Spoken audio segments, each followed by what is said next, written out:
The Rio Gallinas is the lifeblood for so many people in San Miguel County and has been for over 200 years. Our love and connection to our land and water is our querencia. The Gallinas River is the source of water for the acequias and the agricultural community that exists all along the river.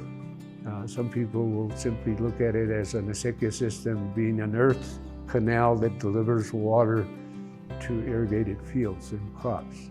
And that's their version of an acequia system. The acequia system is much more than that to the people that live along that acequia system. That defines our relationship with each other as neighbors because we share water from the same system. We share labor to maintain the acequia. And so the acequia is a big fabric of the community itself.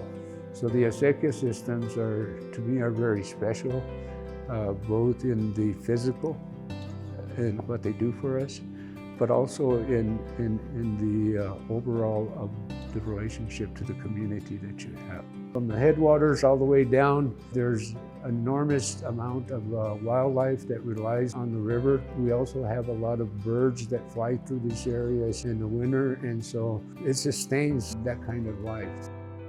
You know, I remember going up there as a little kid, 8, 9, 10 years old, and learning how to swim in that river up in the canyon, and me, teaching my kids and my nephews and nieces, and that's where I learned how to fish.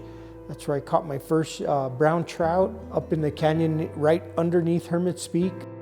Our property is pinched between an acequia and the Gallinas River, so I grew up walking the river, playing at the river, and as well as using the irrigated land, cleaning the acequia in the early season of the year. It's been a tradition. It's a lifeline, like the veins in the blood of a lot of traditions and people from Las Vegas and the surrounding areas. It's part of their upbringing. And now we need to teach our younger generations the benefit of the acequia, the benefit of the river, the benefit of water conservation, so that the water is here in abundance for years to come. When my dad was a child growing up there, he didn't have any recollection of it ever going dry. It goes dry almost every year now, and 3-4 years ago, I can't remember exactly, we had 0% snowpack for the first time in recorded history. And events like that prior to the fire were very concerning. We don't know what the future looks like. And the river is critical for us to stay on our land up there and in whatever need. The condition of the Rio Gallinas represents that of many small rivers in the Southwest. River valleys were developed, and to use them for farming, ranching, and living, rivers were moved to one side of the valley. This caused them to be straightened, entrenched, disconnected from their floodplain, and vital features like pools and meanders were lost. That set up the condition of less water in the river for plants, animals, and people. Poor water quality also followed, and the whole system degraded. Then entered climate change, which has really worsened the problems, and with it came the Hermit's Peak Cap Canyon fire.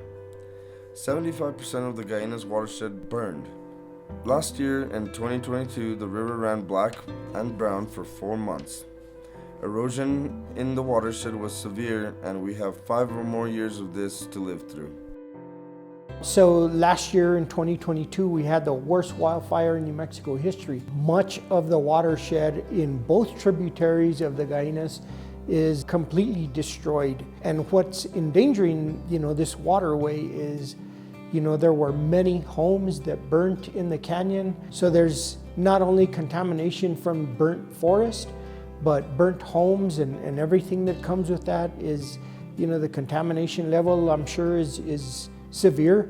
Well, number one reason why it's in jeopardy, in my personal opinion, is climate change and the lack of precipitation, the lack of snowpack that we've been seeing in our watershed. It wasn't 10, 15 years ago, after Thanksgiving, usually that's when we'd get our first snow, like in September, a dusting here, an inch there. After Thanksgiving, we were measuring in feet instead of inches, and that's how it was. I remember 5 foot, 6 foot, 8 foot snows. And I think last year, I don't think we got any more than 1 inch at one time. And then, the battles between the city and the acequias. And people that have had acequias and water rights up in the canyon where I live have been losing them left and right through the state. The City of Las Vegas, along with the Acequia Users Association, have been in litigation for the last 40, 50 years, and that's coming to an end this year. We've come to a settlement on who has priority rights on the river.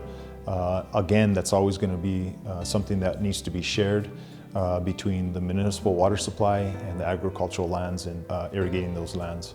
So I think that the friendship can continue from here on out now that there's something set in stone. I'm also concerned about the fish. I haven't seen brown trout since it started raining. I don't know where they're at. I don't know if they're all gone. I don't know if the ash and all the contaminants. I don't know if it's going to be healthy enough for our fisheries to replenish these rivers. But we used to see river rock in all the rivers, and they're all full of sand. I can't see any rock, and I can't see any fish. So that's one of my other concerns about the river is the health of the river for our trout.